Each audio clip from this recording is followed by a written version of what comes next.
We were just talking about our work besties. Guess who you are? Mine left me. I'm sorry. I'm like really depressed about it, but yeah. Yeah, I would be really sad. Yeah. And today I like thought about it when I was in the office, and then I just got even more sad. I don't even know. Like, I didn't realize I was so attached. The work friends are sneaky. Like, Yeah. you don't realize that you're so attached. Well, you see your work friends like all the time. Yeah. And the thing is, like, I never even talk about my personal life, yet I feel attached. I can't relate to that. Yeah. But... Well, like, the entire office didn't know I dated Audie for like 12 months. That's insane. Yeah, that's so insane. Yeah. Versus, like, your people will know about your situationship, so. They might. Anyway. Okay, welcome back to Get the Check. I'm Maya. I'm Monica. I'm Priya. And today we have a fun lineup. So this one is less AI focused. Or, sorry, scratch that. We changed our last story to be a little AI Grammarly focused. is also AI focused. There's just one consumer story. Oh, okay. Can't get away from AI. So we're covering Grammarly's recent funding of $1 billion, the acquisition of Rhode. E.l.f. acquired Rhode, which is a makeup company started by Hailey Bieber. And finally, we're covering the sector of AI-enabled rollups and this new recent trend that everyone's been talking about on Twitter. Sorry, X. I'm a boomer. Oh my God. So Grammarly announced $1 billion in non-dilutive funding from General Catalyst, and this came from their customer value fund.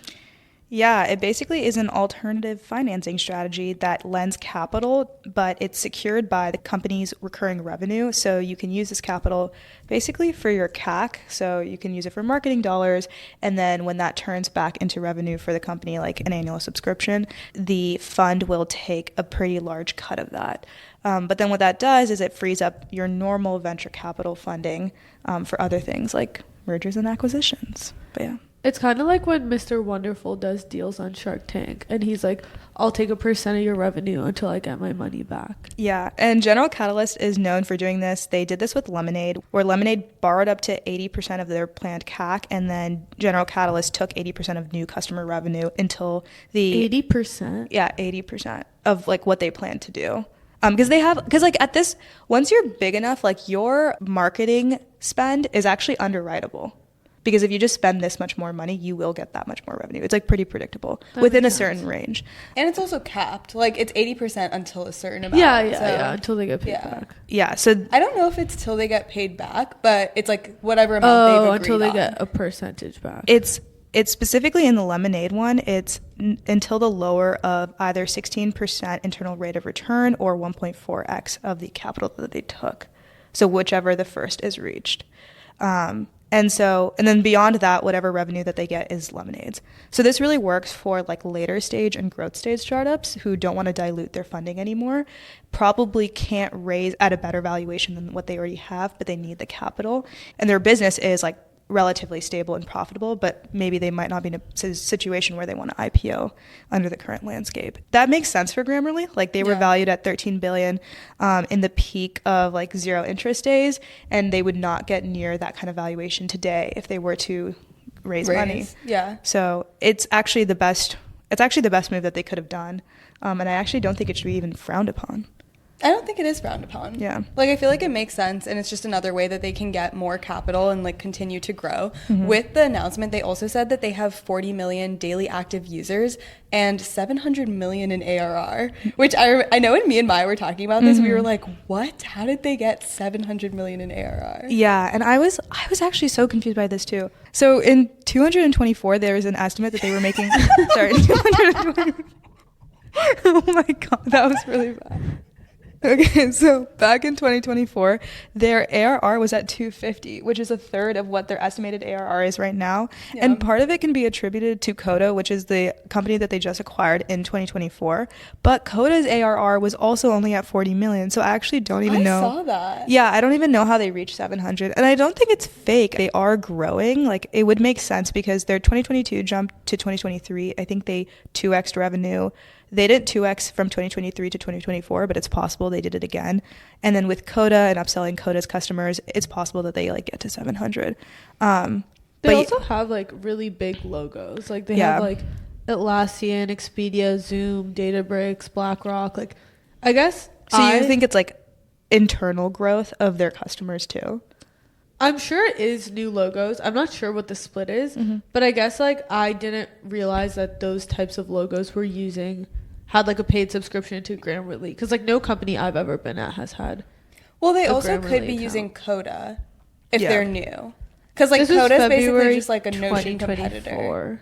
Yeah, So I think it was before. but it's also, I mean, Databricks has grown, right? So it's possible that the number of seats on Databricks has grown, and therefore, like, your contract size is bigger for the next year. Yeah. So it's probably, like, if they're partnered with the right companies that are hiring at insane growth, like, insane rates, then they might be also growing within their own customers, which is beneficial because I feel like they pay per seat.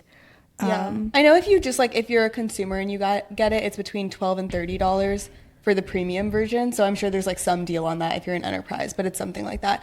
But what's weird for me is the timing with ChatGPT, just because I feel like a lot of things you can just get from that, and everyone has an enterprise ChatGPT license. And so it's interesting to me that they were able to grow that much alongside the rise of tools like that. Yeah, I think, so that was like kind of an identity crisis that they had when LLMs made grammar checking more accessible than your normal grammar checking software. I saw someone post on Reddit that the difference, though, is Grammarly is deterministic and fast. So because they have many years of computational linguistics research, their like Grammarly's engine is actually quite complex, and it's always giving you very consistent, fast feedback versus like a ChatGPT feels like ChatGPT takes a lot longer. It does, yeah. And it's like it's doing more. It's like restructuring your entire kind of format. It also I know, it feels actually pisses me off when it does that. It also feels very GPT-esque. Yeah. So I think like it obviously when GPT came out, it was like an instant like, oh my God, Grammarly is gonna die type of thing. But then when you actually use the two, it feels very different.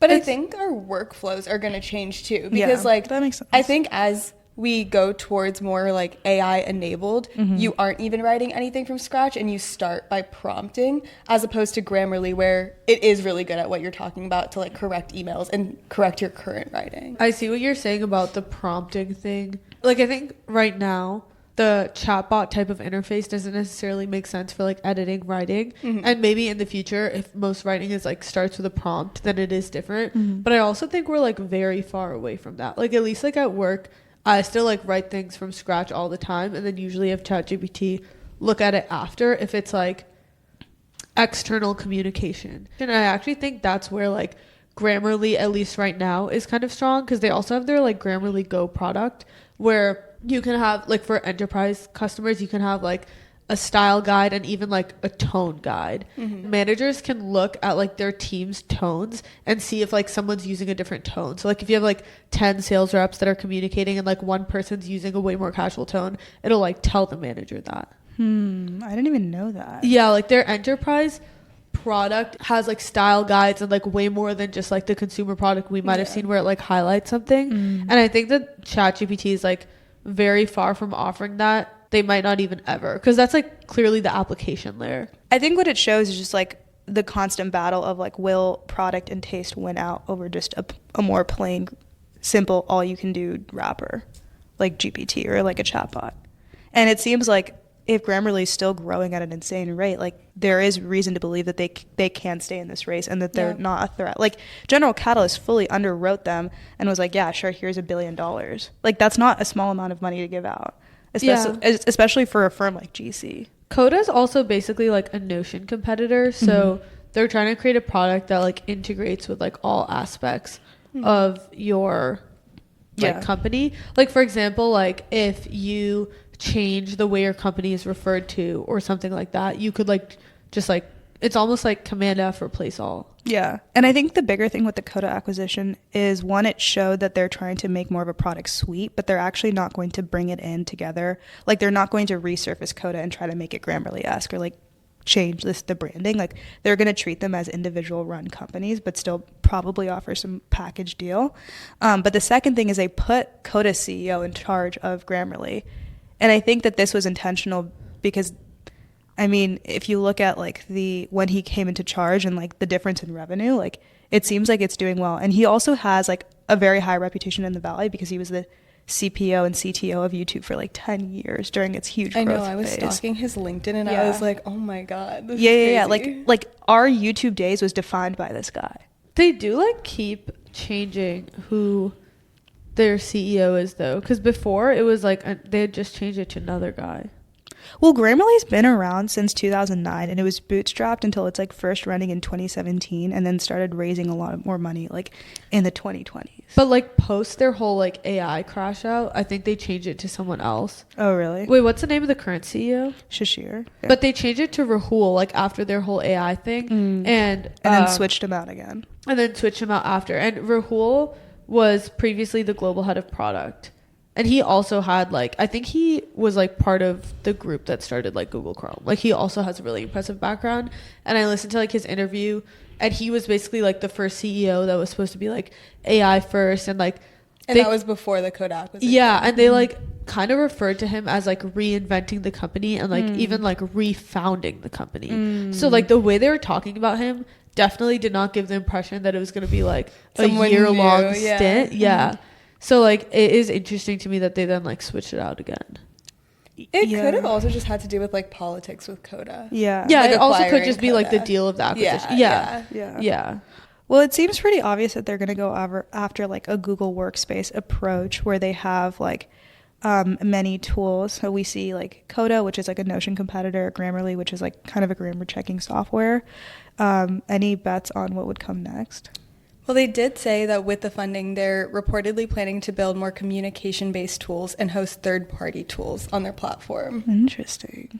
I feel like because they're trying to be more like Notion, they could maybe try to go into like the email and calendar space, because that's what Notion has been going after. Like we talked to Andrew recently when he was like launching Notion Mail, and I feel like that's something that they could potentially go after too, considering they're trying to compete with Google and be this like AI productivity suite, which is basically pretty in line with what Notion's doing as well. Yeah. I couldn't see them having like their own email desktop app, but I could see them having like an email helper.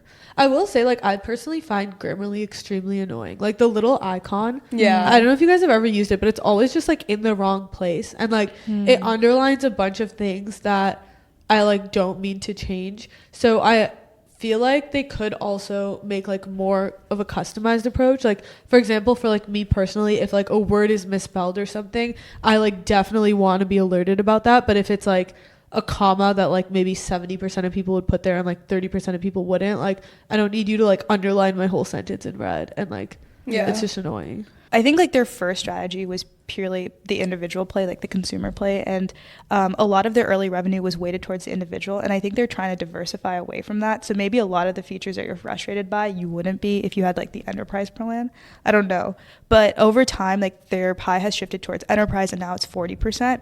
But then compared to Notion sits I think at 50-50 between enterprise and individual, but I think the way any of these like workplace products scale, like if you ever want to be a Google that makes like $16 billion a year, like you have to shift completely towards enterprise, and that comes with like an entire suite of things that you can do. And then like you said, when you have an entire suite, they all work together, like how a calendar invite comes into your Gmail and it like just like seamlessly kind of works. So I wouldn't be too worried about their product as long as they have a good product person leading the next phase of their growth. Yeah, there's also like verticals that Google or like Notion and stuff are not like as specialized in, that Grammarly actually is really good for. Like even the education use case, like I know we recently covered education in depth like on the podcast, and a lot of actually like universities are like customers of Grammarly because they have like a paraphrasing tool, they have an automatic citation tool, and they're trying to build like AI that's friendly with education versus like ChatGPT, which is like unfriendly. And like a lot of like schools and stuff have ChatGPT blocked, but they use Grammarly. Oh, I I have didn't even realize ChatGPT that. blocked. Yeah, a ton of schools have ChatGPT blocked. Wait, that's how? Wait, like I have friends whose work have ChatGPT blocked. Is it because Well, it's like that it's makes sense. Is it because it's not censored? Or like no, it it's doesn't have because people use it to cheat. Like my high school had like all of the summary sites and like Chegg and stuff was all blocked. Oh, like on your Wi-Fi, but like you can still use it on your computer. Well, if schools you're- can block websites on like their own computers. Oh, obviously on their computers, but like I mean, yeah, no like, one uses kids- school computers. Wait, people do. When they're like in school. Yeah. Oh, we never had. Like you bought your own computer? Yeah. Oh, that's like a private. Yeah. I mean, I use my own computer too, but like you definitely also had a school computer too. Yeah, I do see the enterprise use case. Do either of you think that like ChatGPT will kill Grammarly? Because I feel like when we originally talked about this, we had like a more pessimistic take than after we researched it. I don't think so, because if you look at Notion's revenue, they're at like 400 million in 2024. They could obviously have doubled, but it seems like these products are sticky. Like it's really hard to cancel your contract once you have it. And so unless companies are super, super aggressive, like at least enterprises are super, super aggressive about canceling subscriptions, it's really hard for a subscription-based product to die. Like I haven't seen any subscription product die like that fast that it would be completely wiped out. I think the bigger question is like, is it going to grow at the rate that it should? And are they going to hold up to their like $13 billion valuation? Because at some point they're going to have to deliver returns to the investors. I feel like it depends on their Coda / like AI enabled productivity suite and how that goes, because I think that over time I could see just the like original Grammarly product dying off over time, like over a longer period of time. But if they're able to get like an actual stronghold in the AI productivity space, I think they could continue on and like be successful. Yeah. Like another example is literally Asana. Like everyone talks about how Asana is doing bad, but then if you look at their revenue, they just basically have flatlined between 2024 and 2025, which isn't like the worst thing. Yeah. Obviously like zero growth is really, really bad. Like you should be at least hitting like a 6 to 7% growth rate. But I don't know. Like I don't think it's easy to kill businesses like this. It also just comes down to like, it's all about product and taste. Like it's the reason why Cursor exists. It's the reason why Windsurf like got bought for $3 billion. Like sure, we can have LLM powered apps, but the actual app needs to look, feel, and work well. But yeah, I'm excited to see if our prediction comes true and if they do acquire something else. Moving on to Hailey Bieber. Oh, I forgot about that. Okay. Hailey. I personally am a Selena fan, but I'm willing to talk about your deal on our pod because I think it's quite interesting. Wait, Hailey needed a win, guys. She did. Honestly, I feel really bad for her. Like, Justin really does look like he's on coke. He's on something. Or like Fent or whatever it is. Like, yeah, his Instagram. I guess like I feel like so our listeners like wouldn't know about this. I think they would. I think they would. Yeah. Basically, like he had this caption on her Vogue cover that was like, I told her she'd never make it. Yeah, I saw that. Sad. And then he was like, unfortunately, I was proven wrong. Like, why'd you say unfortunately? Yeah, and then did you see that like a bunch of years ago that Kendall had a Vogue cover? Yeah. And he was like, you look beautiful, Kenny, or something like that. So sad. There's just like no way she's happy, right? Like, no, there's like no way. There's no way. Wait, you know what I was thinking about? That's like kind of like the irony of the world is that like the woman dating like the most like lusted over guy in like our entire generation is like so clearly unhappy, and it's just like playing out on the world stage. Yeah, and like That's also the crazy. fact that this was all she wanted. Yeah. Like they could have everything, but they have nothing. Or not that they have nothing, but money it's like doesn't buy it all. yeah, Money it's does actually not. like crazy. But I feel like she is like the it girl of like right now, which like brings us to Rhode. So after only 3 years of Rhode, which is a skincare and makeup company, they have $1 billion exit that's at like a 4.7x multiple. And the breakdown of the deal is basically 800 million, out of which 600 million is cash, 200 million is shares of e.l.f. Beauty, and then There's a 200 million earn out for the next 3 years. yeah, based on how much they sell. Yeah. Yeah. And Hailey's staying on as chief creative officer and head of innovation. Yeah. Which makes sense. She really is like the reason it's selling. Yeah. Yeah. So basically, they had $212 million in net sales over the last year, which puts them at like a 4.7x multiple. And in comparison, like some of the other celebrity beauty brands were at similar multiples. So like Kylie Cosmetics was at 6x and Fenty is around 5x. Yeah. Although Kylie's Cosmetics, when they like, I think, didn't Kylie buy it back or something? Yeah, she like sold 51% to Cody and then bought it back. I don't know. It was like something like that. But like at the time that she sold it, like that was the multiple. Yeah. And really I think the thought process behind this acquisition is Rhode has been a direct-to-consumer business the entire time. They've always been selling on the website, and they have been wanting to expand into retail, and they have been planning to launch in Sephora. And e.l.f. is actually super huge in Ulta and Target, and so they will have the distribution channel for expanding into those stores as well, which is traditionally hard to get access to. I feel like they're only expanding into Sephora because of the deal, right? Yeah, like I thought they were expanding to Sephora before the deal. Like, I think they announced it like 2 days before, but there's no way it wasn't like part of the deal. Yeah.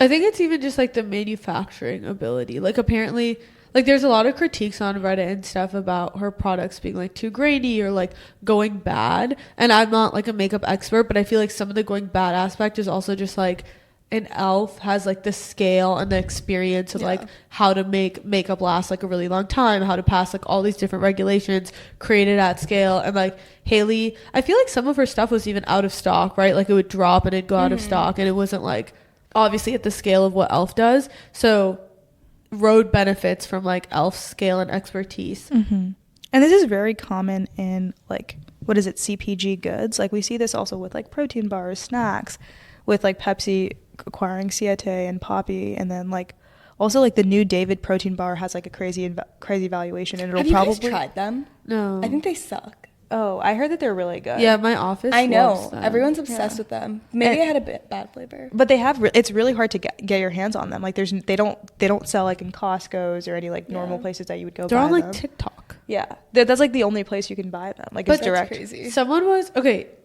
I feel like there's a ton of people starting consumer brands. Like I've met so many founders of consumer brands recently, and someone was explaining it to me, and I guess makes sense, but I hadn't thought about it much before.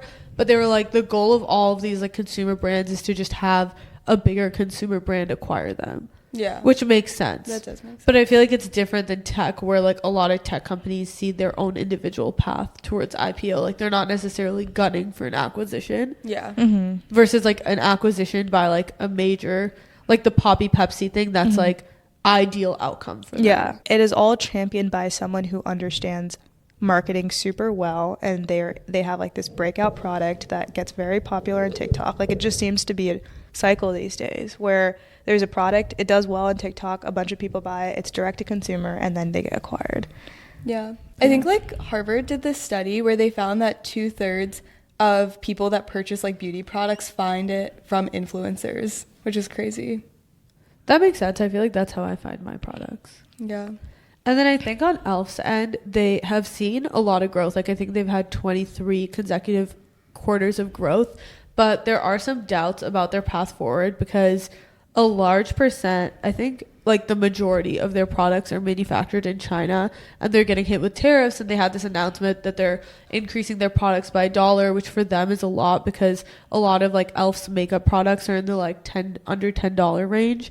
And Rhode allows them to diversify in two ways, I think. One is like products that are made in Italy, so they're not all made in China. And then the other way is Rhode is like a more elevated brand, and e.l.f.'s base is really young, so they can like graduate into Rhode products, and they can keep like the consumer spend for more years of a woman's life. Yeah. Or men's, but like majority women. Yeah, they're emerging as like what they call like a brand house. Yeah. Yeah, because like they have LVMH or like even like is L'Oreal like that too? They're like all like that. Yeah. Like I feel like for most of them, you just don't even realize who the parent company is. Because someone was explaining that how like a lot of people think it's like e.l.f. Cosmetics that acquired Rhode, but it's e.l.f. Beauty. Yeah, and e.l.f. Cosmetics, it's its own sub brand. Yeah, and with its there's, own like, distribution. other brands under e.l.f. Beauty. Like I can't. Do you guys remember the names? But they're like more elevated brands. Yeah, there's Keys Soul Care, which is Alicia Keys' brand, and then Naturium, which is skincare, and they acquired Naturium for $355 million in 2023.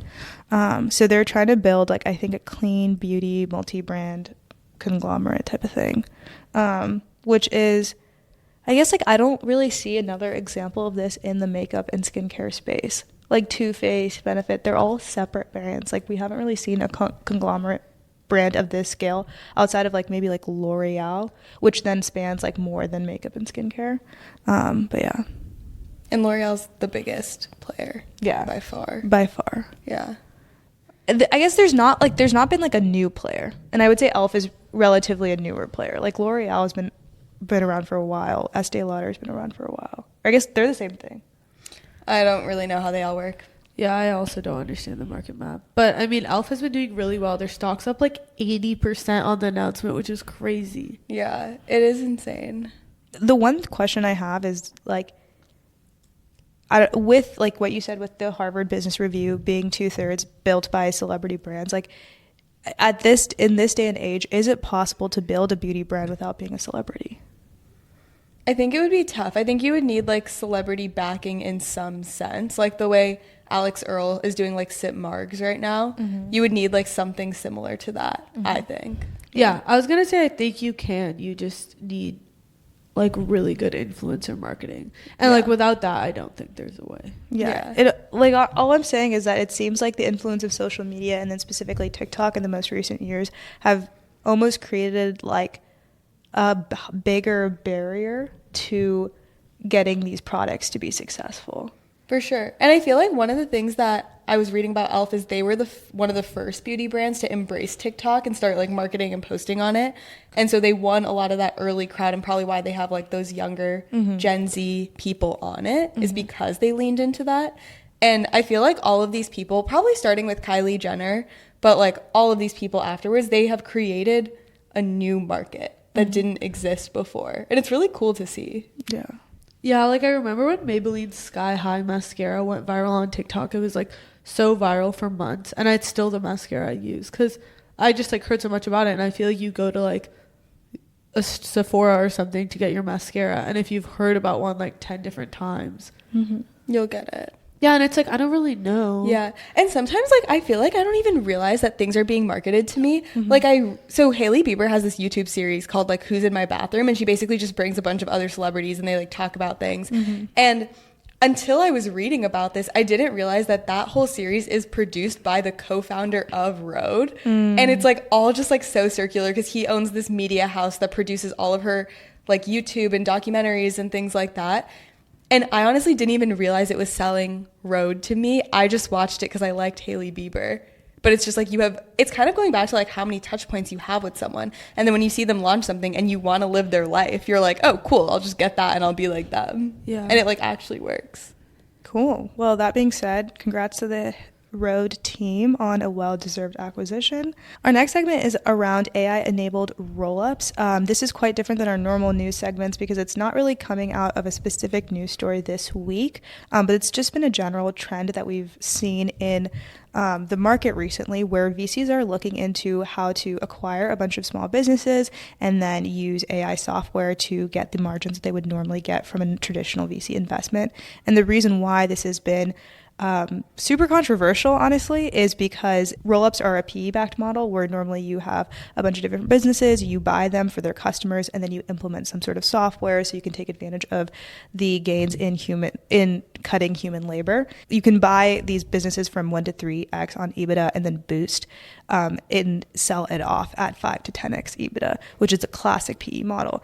But with AI being so big, the new question is, hey, will AI deliver returns greater than this, closer to what VCs expect? Yeah. And like traditionally, I guess going back to examples of what a traditional PE roll-up might look like, I think one of the most famous ones is like the parking example, where they started by buying a parking lot and then bought a bunch of them and put in software, and now it's this like insane business. I don't know if you guys know what the margins are on it, but Metropolis. Yeah, they're nearly worth $5 billion. But like they traditionally do businesses that people don't want to get into, so like HVACs, laundromats, like dental care places, kind of those are the types of businesses that are traditionally targeted. And a lot of times, depending on the type of business, you might make like one larger acquisition. So like, let's say you find a dental practice that's like very tech forward, has like their own software that works really well. You might buy that at a higher valuation multiple and then buy like 5 smaller add-ons of dental practices that you see as like tech backward,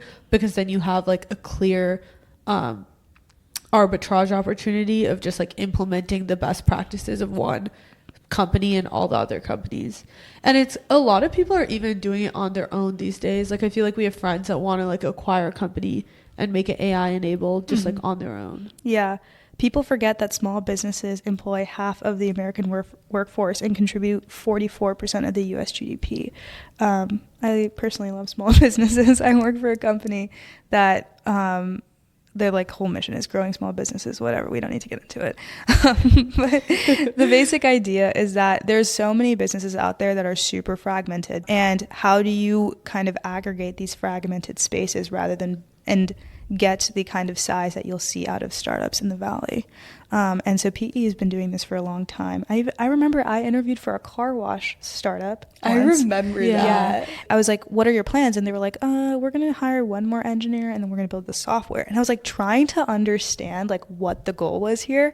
And then I started to realize, oh my God, I'm interviewing for a PE software rollup. Yeah. Because like what's going to happen is once they make the software and get enough people to adopt it, they're just going to start buying a bunch of car washes. And I was like, wow, this is cool. Not what I want for my job, but this is cool. And then I moved on. And if you think about like the company I work for, that's like a marketplace for dietitians, it's obviously not a PE roll up, but it's like the same aspect of like it's a software company, and those best practices get employed by every single dietitian on the platform. Mm-hmm. Versus if they all had their individual own private practices, then there'd be like all these inefficiencies and added costs that get like centralized. Like when you're looking at markets that like would be a good fit, the biggest thing that they're looking for is like highly fragmented people. So people that are running their small businesses that don't have like you said, like a bunch of dietitians, but they're not aggregated in any sort of way. It's growing. It's something that people want. And then at least the product that they're selling or the service that they're selling. And then the biggest thing is human knowledge work. The biggest OpEx cost is human labor, because if you can automate human labor away, you can bring down your OpEx quite a bit. Versus if your biggest cost is like COGS, like for example, like materials or something like that, that's really hard to bring down your margins. Yeah, you basically want to be like asset light. But like high human involvement, essentially. Yeah. And like also you want the businesses that you're going after to be high revenue, but low margin in like the existing state. So yeah, that is the normal thesis for any software enabled roll up. But where AI comes in is that there's this vision that LLM based tools will drive significant margin recapture for these industries, and that they'll give returns greater than what we see now in the normal software enabled startups. And this is the point that's been of friction between people. Is AI going to really truly cut the costs that you think it will? Let's say like a VC like expects a 10x return, which by the way, they normally expect 100x return, but let's say like it's 10x at least. You need to I think you need to increase your EBITDA by 4x. And so will you be able to reduce your human labor that much? It depends on the industry and like how much of the cost that human labor is. Yeah. Also, from what we've seen from VCs, they are doing it a little differently than how PE companies have traditionally gone about it, because they're more investing in like small tech businesses. Like you see them in like, I think it was GC, and they were talking about how they invested in like the legal company and led their Series A. Euda, E-U-D-I. Yeah. Eudia? AI-enabled legal services? Yeah. And they basically were like, we think this is going to be like a key asset class, and so we're getting into it. And a lot of VCs have said this, because like Thrive Capital created like Thrive Holdings, which is basically specifically meant to develop startups and like do these AI-powered roll-ups. And so while they aren't taking a bet with like their normal funds, and they still are having like normal funds doing normal VC things, all of them are also taking a bet on this approach as well. Yeah. Do you guys think that this is because a lot of their returns haven't been good, or do you think it's just because they see an opportunity? I think they're hedging their risk. Like, I think if AI truly becomes what we think AI 2027 said, where we reach this like intelligence singularity, at this point, like what's really easy is to make the software. What's really hard is to get the customers. And so if you can just buy the customers and then force those startups to use your SaaS, then you hedge against that. So like you're obviously still invest in the SaaS GPT wrappers type of players, but then also invest in like the rollups in the case that AI 2027 truly becomes real.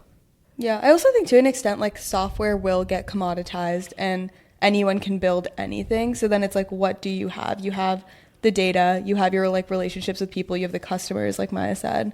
And so I feel like the software might not be as important in the future, and like we definitely probably won't see like the growth and returns at scale that we've seen in the past. Even though if we continue to see that. Yeah, some of these businesses also are like for example, car washing is like AI is not going to like automate away car washing. So. Yeah. But like if AI robotics truly takes off, like it could. I don't know if that'll be in the time horizon that their returns on this are going to be, but I guess anything's possible. Well, but their returns I feel like are like on 20-year time frames. Or like even 10-year time. year. No, they're on like 10-year time frames. Like 10 to 20. Oh. I thought VC funds were on 10 years. VC funds are on like 7 years. Like growth PE might be a longer time frame, but like I feel like these types of buyouts are definitely not on 20-year time frames. I think there's just been a general blend between VC and PE. Like you have growth VC, which is like not really VC anymore, like we see with like the CVF fund that we just talked about with Grammarly. Like that's not truly But that's VC. not growth VC. Sorry, I don't mean growth VC. I mean like a growth stage arm of a VC fund. Oh, okay. Like Excel, Sequoia, GC, they all have these like other funds that are not VC, like your traditional VC investment, seed investment type of funds. And you see like the lines being blurred between the traditional PE firms and the traditional VC funds. I guess it's like interesting though, because at least from my perspective, I'm not like an expert. It seems more like VCs trying to encroach on PE's market than the other way around, which makes me think like VC sees like PE stable returns over like years, and the fact that like PE much more consistently makes money. Yeah, that's true. I feel like that also has been a conversation that a lot of people are talking about, like, is VC dead or is it not dead? And it's like obviously not dead, but it's also like if you look at the actual returns, like there's like very few funds that are actually doing better than the S&P. Yeah, it's like 10% or something is like actually beats the S&P, which is crazy. Which is funny because there's actually like a huge Twitter beef recently because Chamath was like talking about how all of his VC funds were in like the top quartile. I have no idea, but he was just getting roasted. I feel like he's been getting roasted. I was gonna say he's been getting roasted on X. Yeah. Other side of this story that I would say is a critique on this is, are we entering like service as a software, kind of similar to what we saw with Cruise, where like you actually didn't truly automate everything. Like you had so many humans behind the scenes actually doing the thing, and so you were spending a lot of your money on that, and then over time you were going to like automate it. Or even like that little robot that delivered food on Berkeley campuses where it was just someone driving the entire time. In the background. Yeah. Like any time you're building an AI enabled tool, like you do, especially if you're like illegal like services type of thing, I'm sure you have a lawyer in the background checking everything. Yeah, also like if VC is just trying to encroach on like PE's philosophy, like the way that PE achieves the returns they do is like by cutting headcount, cutting corners. Like for example, the dentist example, like I always make sure that I'm not going to a PE-backed dentist. Oh, really? Yeah, because they'll literally just tell you things are wrong with you. Oh, like at the end should of check my dentist. Yeah, I mean at the end of the day, well, like I go to Annika's dentist, so I'm covered.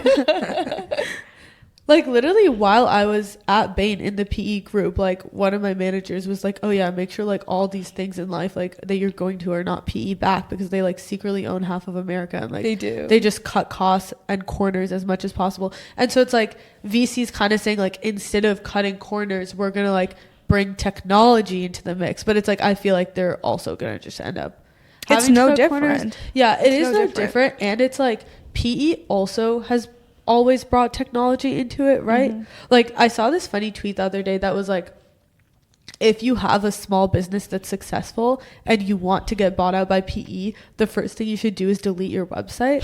And I was like, what? And then I was reading the thread and it was like, yeah, there's like all these like lazy PE. I don't know if this is true. Like I'm obviously not in the industry, but they're like, there's all these like lazy-ish PE analysts that'll like try to find like the next like mom and pop shop they should acquire, and like the biggest sign they'll look for is like, oh, this has like revenue but no website, like we'll just make them a website. And so they were like, yeah, like, wait, our friend literally did this for a company at Berkeley in college. Really? Oh, like they made it like PE like worthy or something. What are you talking about? Oh, like, yeah Yeah, like he actually is in finance, and there was like a local restaurant, and he like made a website and like helped them with marketing, but it was just like a good deed he did because they were like gonna die during COVID otherwise. Yeah. So they're just looking But for he was those. just doing it No, yeah, altruistically, yeah. but yeah. I mean, the last thing I'll say is that there's another strategy to all of this, which is not going the full like buyout route, but instead of going what they call a synthetic software roll-up, where you build the SaaS, but then instead of charging for the SaaS, you just